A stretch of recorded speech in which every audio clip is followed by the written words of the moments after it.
So Benjamin Netanyahu testified to the U.S. Congress in 2002. This is before we invaded Iraq. And he said, quote, "There is no question whatsoever that Saddam Hussein is seeking and is working and is advancing towards the development of nuclear weapons." He then went on to say he was hiding nuclear facilities underground. We now know this was a lie, one that many U.S. service members and innocent Iraqis paid the price for.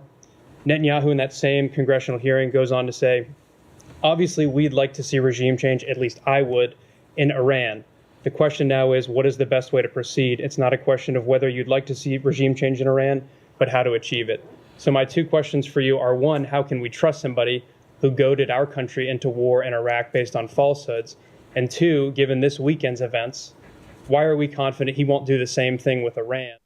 How many more innocent civilians must die before we learn from our mistakes? Mr. Speaker, I'm sorry to question the Minister again on the same theme, but he will start to appreciate the frustration in the House that over the last 6 months we've heard the government beg, plead, press, have telephone calls, meetings, have conversations, even the RAF in the sky to rightly defend Israel from Iran.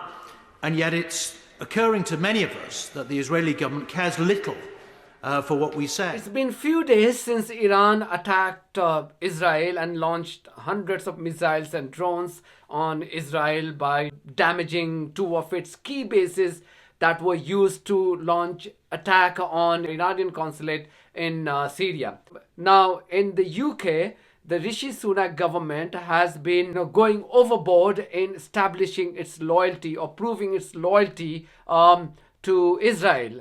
Time and again, Rishi Sunak was very quick to come to the parliament on the 15th of April and do a special briefing outlining just how crucial it is for his government to continue to be loyal to Israel. And I'm using this word loyal very, very carefully. I mean, the whole purpose of recording this video is about Rishi Sunak's and his cronies' loyalty to a rogue regime of Israel. Mr. Speaker, with this attack, Iran has once again shown its true colours.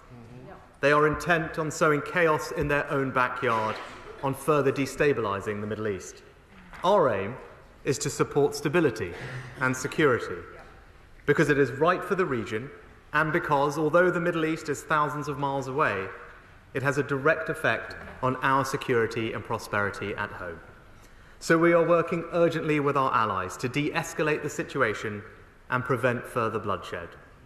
We want to see calmer heads prevail. I will also shortly be speaking to Prime Minister Netanyahu to express our solidarity with Israel in the face of this attack and to discuss how we can prevent further escalation. All sides must show restraint. Rishi Sunak said that how the British fighter jets were involved in destroying the drones fired by Iran in the direction of Israel. I had my serious objections to that how dare you use our taxpayers' money in defending a rogue regime.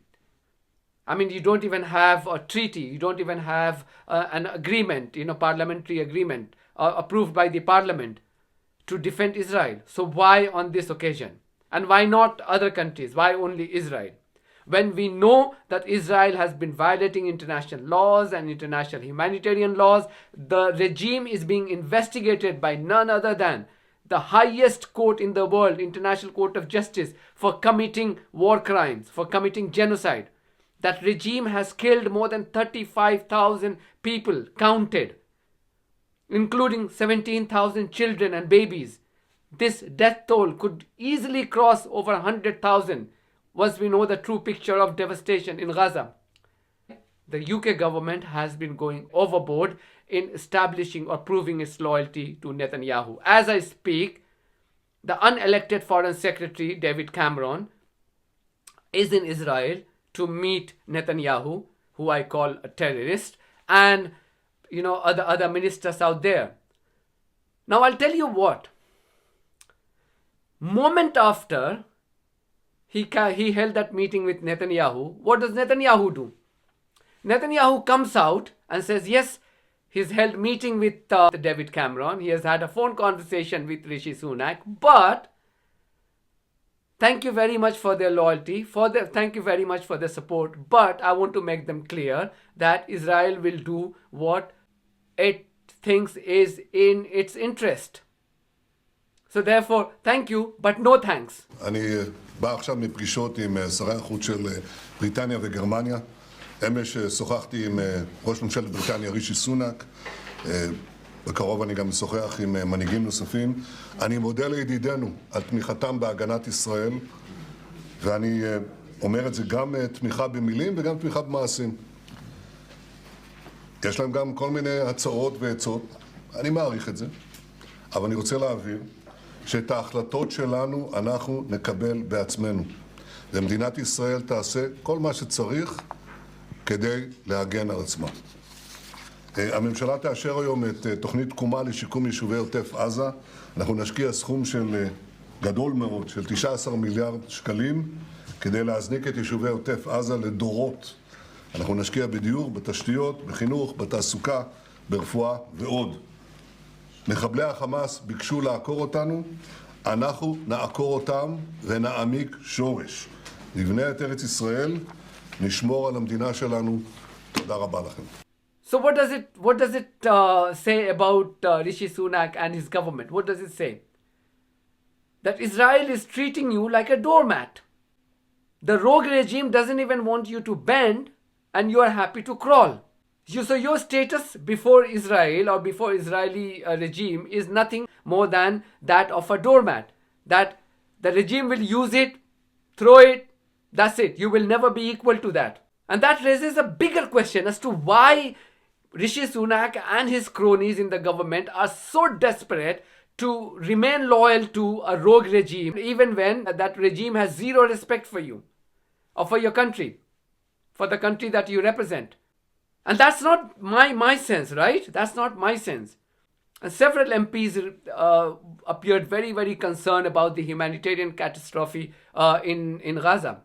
One of those MPs was Kit Malthouse. Mr. Speaker, I'm sorry to question the Minister again on the same theme, but he will start to appreciate the frustration in the House that over the last 6 months we've heard the government beg, plead, press, have telephone calls, meetings, have conversations, even the RAF in the sky to rightly defend Israel from Iran. And yet it's occurring to many of us that the Israeli government cares little for what we say. To the extent that Medical Aid for Palestinians now report that a famine is all but inevitable over the next few weeks in Gaza. When are we going to realise that saying things is making no difference and we actually have to act, not least to take steps to enforce the judgment of the International Court of Justice? When will we actually do something concrete to save these lives?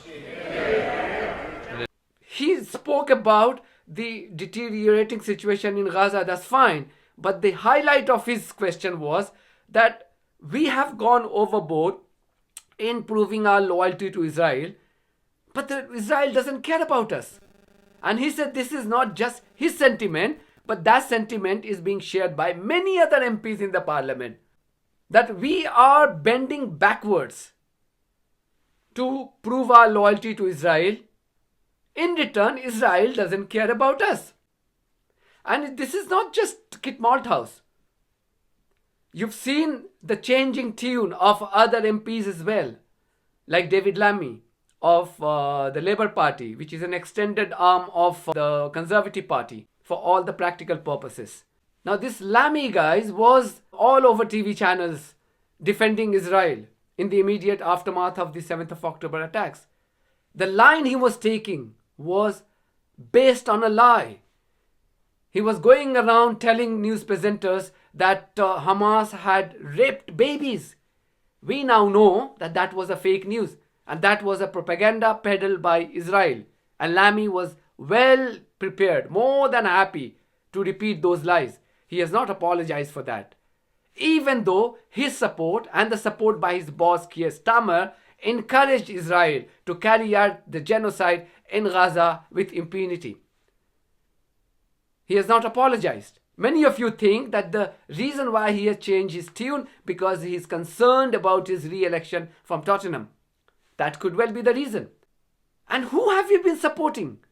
Both the Conservative and the extended arm of Conservative, which is called the Labour Party. Who have they been supporting? A guy who is known for misleading the countries to wage an illegal war? As this journalist brilliantly summed it up during a State Department press conference yesterday, that how Netanyahu had appeared before the US State Congress to depose and demand the regime change in Iraq and Iran. That was in 2002. Now he succeeded in his mission. He managed to convince the UK and the USA in 2003 to attack Iraq. And we know what happened. In 2003, more than 1 million innocent civilians were killed because of two war criminals called Tony Blair and George Bush. These two individuals should have been tried before The Hague. And now the same individual want the UK and the USA to be part of his dirty mission to have another regime change in Iran. So Benjamin Netanyahu testified to the U.S. Congress in 2002. This is before we invaded Iraq. And he said, quote, "There is no question whatsoever that Saddam Hussein is seeking and is working and is advancing towards the development of nuclear weapons." He then went on to say he was hiding nuclear facilities underground. We now know this was a lie, one that many U.S. service members and innocent Iraqis paid the price for. Netanyahu, in that same congressional hearing, goes on to say, "Obviously, we'd like to see regime change, at least I would, in Iran. The question now is, what is the best way to proceed? It's not a question of whether you'd like to see regime change in Iran, but how to achieve it." So my two questions for you are, one, how can we trust somebody who goaded our country into war in Iraq based on falsehoods? And two, given this weekend's events, why are we confident he won't do the same thing with Iran, given he's been calling for us to enact regime change in that country for 20 years? I'm not sure I fully understand your question. When we know that Iran has not posed any security threat to the UK and the USA, how many more innocent civilians must die before we learn from our mistakes? That's a question we need to continue to pose to our warmonger politicians.